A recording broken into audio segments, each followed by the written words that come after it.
Welcome back to Nasdaq Trade Talks. I'm your host, Jill Malandrino, global markets reporter at Nasdaq. Joining me at MarketSite, we have Nick Jasinski. He's a reporter over at Barron's. We're going to take a look at the telecommunications sector. Nick, it's great to have you Thanks for with having me on set at MarketSite. Before we get into the telecom space, you were at the Berkshire Hathaway meeting. Yes, I was. It was very exciting. It's the, they call it the Woodstock for capitalists, and there definitely was some truth to that.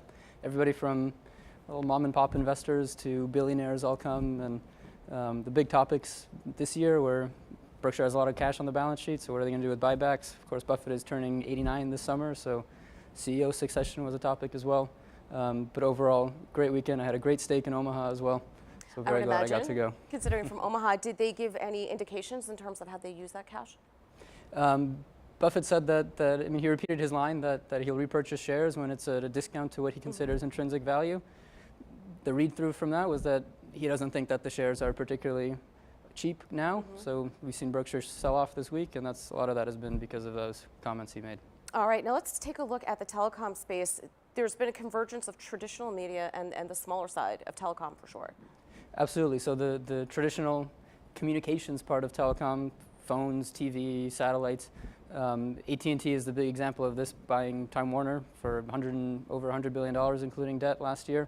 That's really a response to the fact that a lot of legacy businesses in telecom, satellite TV, home phone, those things are all going away. So companies need to respond in some way or another, and that's been AT&T's one of the ways that they're hoping to get back against those losses that they're seeing in their legacy businesses. So when you talk about the secular decline of legacy businesses, they are not coming back. How are they looking to move forward? So big thing on the horizon is definitely the move to 5G networks. That's the next generation of wireless networks after 4G that we have now. The proponents speak of that there's going to be lower latency, much faster download speeds, greater capacity for hundreds of thousands of devices from each antenna in one area. But the truth is, this has really been the year of 5G hype. The rollout is going to be very slow. AT&T and Verizon have both said that they're planning within their existing capital budgets to build out 5G. The antennas have to be much denser, so it's a big capital commitment, but they're not really stepping up their spending. They're just spending less on 4G and more on 5G now.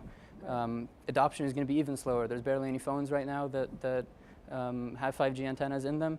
Verizon has said that 5G revenues won't contribute meaningfully to growth until 2021. AT&T hasn't even given estimates around that. When do you think the adoption cycle is going to start? And then the second question is there technology that's in the works that's going to completely make, let's say, 5G irrelevant by the time it rolls out? Well, there are faster and faster fiber optic network connections to people's homes, but the advantage of 5G, of course, is that it's wireless and you can go everywhere with it. So the far out tech that people talk about with 5G are autonomous cars, large scale connected devices, and industrial Internet of Things, stuff like that. But those are futuristic, and like I was saying, adoption is going to be slow. So in a way, it's also defensive. If AT&T sees Verizon go into 5G, then they don't want to give them the lead in that, and vice versa. All right, now to wrap up here, do you think the environment sets up for telecom M&A? It sounds like there's going to have to be some moves with the larger players here, as you see the legacy businesses in decline.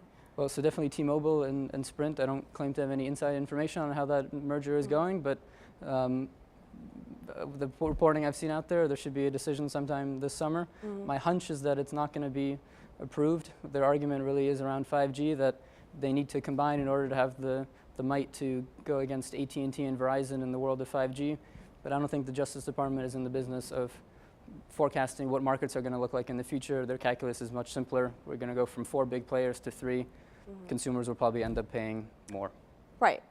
Outside of the larger players, do you think we'll see some smaller outliers get picked up or just go away? Hard to say. I mean, the cable companies they're playing around in the mobile market a bit as well. But that's really picking off on the edges, and they don't own their own networks. They use the big 4 telecom carriers for their networks.